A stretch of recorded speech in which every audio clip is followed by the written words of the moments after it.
Ate Mitch yun ah.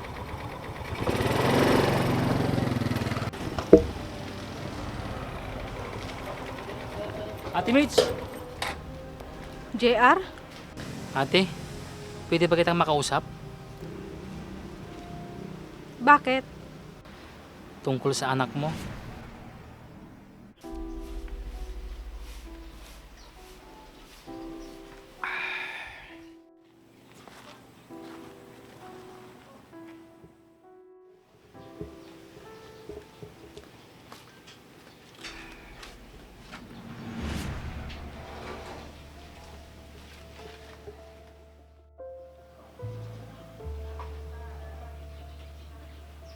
Nasaan kaya ang anak ko? Tay, sino kayo yung babaeng yun? Nagtatago dun, no? Nakatingin siya dito. Nasaan? Wala naman, Nay. Kanina ko pa hindi nakikita. Namamalikmata lang siguro ako.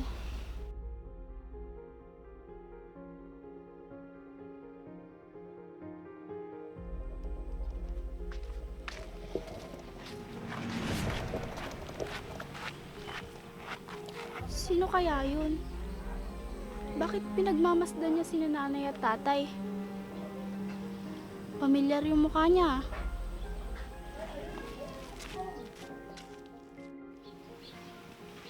O, Raisel, anak. Saan ka galing? Doon lang po sa tindahan, Nay. May binili lang po. Ganun ba, anak? Sige, magsayang ka na para bibili ako ng ulam sa bayan. Sige po, Tay. Nay, alis na ako. Sige, Tay, mag-ingat ka.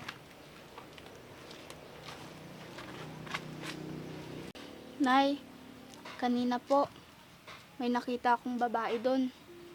Nakilala mo ba siya, anak? Kanina kasi, may napansin din akong babae. Nakamasid dito. Sino po kaya siya, Nay? Baka naman kilala kayo. Hindi ko kasi maaninag yung mukha niya, anak. Nay, medyo mataba po siya. At parang mas matanda lang po sa inyo ng 1 taon. Hindi kaya yung ate ni JR yun? Na halos 1 dekada na hindi niya nakikita? Pero hindi naman siguro. Kasi nang ibang bansa yun dati eh. Baka nga mayaman na yun. Kaya kinalimutan na niya ang kapatid niya. Nay, bakit po natulala na kayo? Wala, anak. Kasi naisip ko lang yung babaeng nakita mo kanina. Sige po, Nay. Magsasaing lang po ako. Sige, anak.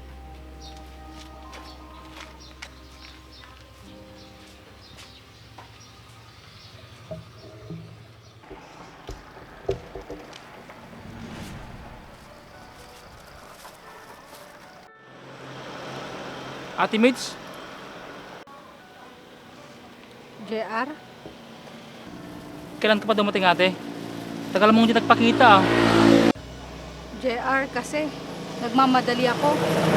Ate Mitch! Ate Mitch! Bakit kaya nagmamadali yun?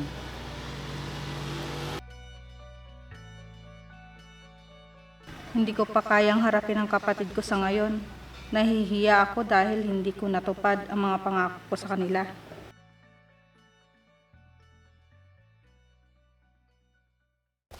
Nay! Nay! Nay!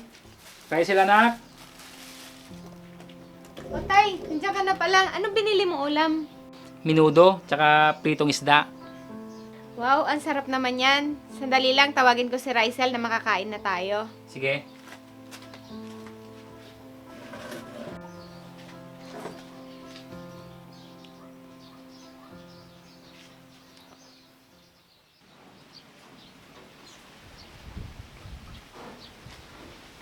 Nay, alis na ako para makarami ako ng pasahero. Sige, Tay. Mag-ingat ka sa pagmamaneho mo, ha? Oo naman, Nay. Sige, alis na ako. Sige, Tay.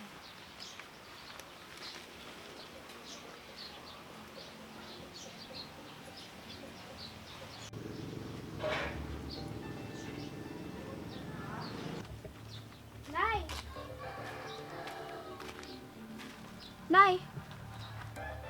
tinitignan niyo doon?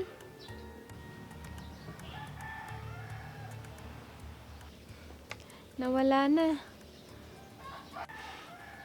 Nay, okay lang po ba kayo? Oo anak, okay lang ako. Bakit nga pala tinatawag mo ko? Tatanong ko lang po kung ano po yung lulutuin nating ulam. Kasi po nakasaing na po ako.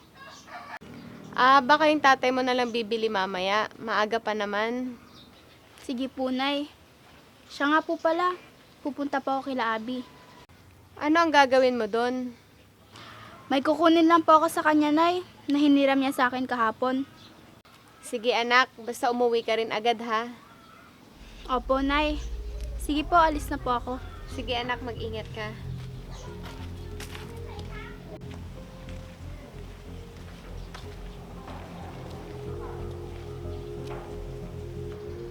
Siya na kayang anak ko?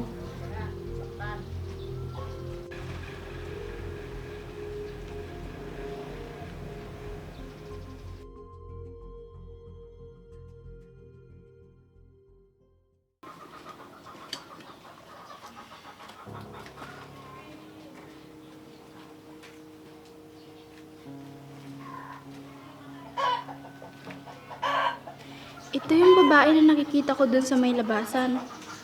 Lagi nakasilip dito sa bahay. Ibig sabihin, kilala siya ni tatay? Tay! Oh, bakit anak? May nakita po akong picture. Ito po, oh.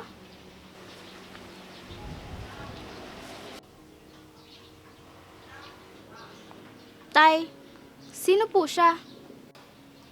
Siya yung kapatid ko anak. Matagal ko na siya hindi nakikita. Pero nandito pala siya. Baka kunin niya ang anak niya sa amin. Paano ko kaya sasabihin kay Rachel ito? Tay, parang siya po yung babaeng lagi kong nakikita. Ha? Saan mo siya nakikita anak? Doon po, sa may labasan. Para nga pong may tinataguan siya lagi. Nako, baka mamaya biglang magpakita sa amin si ate. At ipagtapat kay Rachel ang totoong pagkatao Tay, niya. bakit natulala na po kayo? Ha? Wala anak. Nasaan ba ang nanay mo? O tay, Rysel, anong ginagawa niyo dyan sa labas?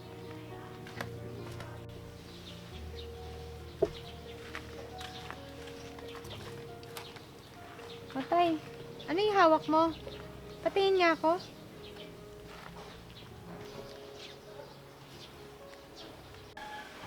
Si ate mo to, di ba? Oo, nay. Nakita ko po siya, Nay. Sumisilip dito lagi sa atin. Bakit po hindi siya magpakita sa inyo? Ganun ba, anak? Tay, bakit hindi na lang natin sabihin ng totoo kay Rysel? Anak, panahon na siguro para malaman mo ang totoo. Na hindi ka namin tunay ng anak ng nanay mo. Ano, Tay? Nay, totoo po ba yung sinasabi ni tatay? Bakit ngayon nyo lang po sinabi? Anak, iniwan ka dito sa amin ni Ate Mitch. Maliit ka pa lang. Siya na mismo ang nagsabi na ituring ka naming tunay na anak. Dahil may iba na siyang pamilya. At nabuntis siya ng kalaguyo niya. Bakit po hindi nyo po agad sinabi sa akin, Nay? Dahil natakot kami ng nanay mo na aminin sa iyo, anak. Pero tinuring ka namin na tunay na anak. Oo, anak. Kahit hindi ka nanggaling sa sinapupunan ko, higit pa doon ang pagmamahal namin sa'yo. Mahal ko po kayo, Nay, Tay. Pero kailangan ko pong makilala ang tunay kong mga magulang. Sige anak, pag nakita ko siya, dadaling ko dito para makilala mo na rin siya. Salamat po, Tay.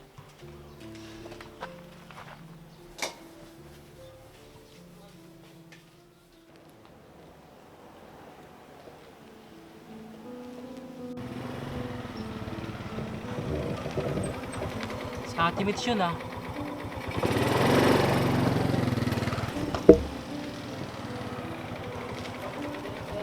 Ate Mitch! JR? Ate, pwede ba kitang makausap? Bakit? Tungkol sa anak mo. JR, gusto ko man kayong tanungin at kausapin noon. Kaso, wala akong mukhang maihaharap sa inyo. Doon lang tayo mag-usap sa bahay ate. Halika na. Sige, JR.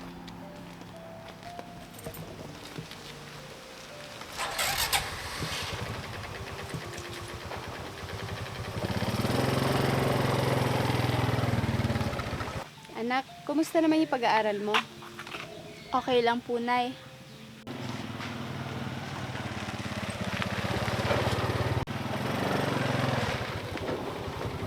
Halika ate.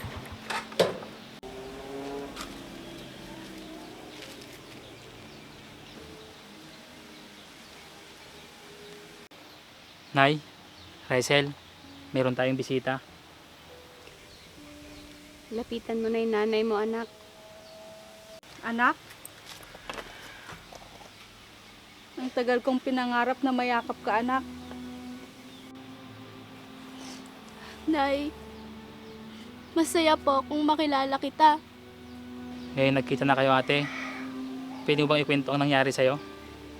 Kung bakit hindi ka nagpakita sa amin ng ilang taon? JR, nung panahon na iniwan ko sa inyo ang anak ko, nalaman ng asawa ko ang kalokohan ko. Hindi na ako nakabalik ng ibang bansa. Nagsama kami ni Masong. Pero hindi rin nagtagal, iniwan niya rin ako.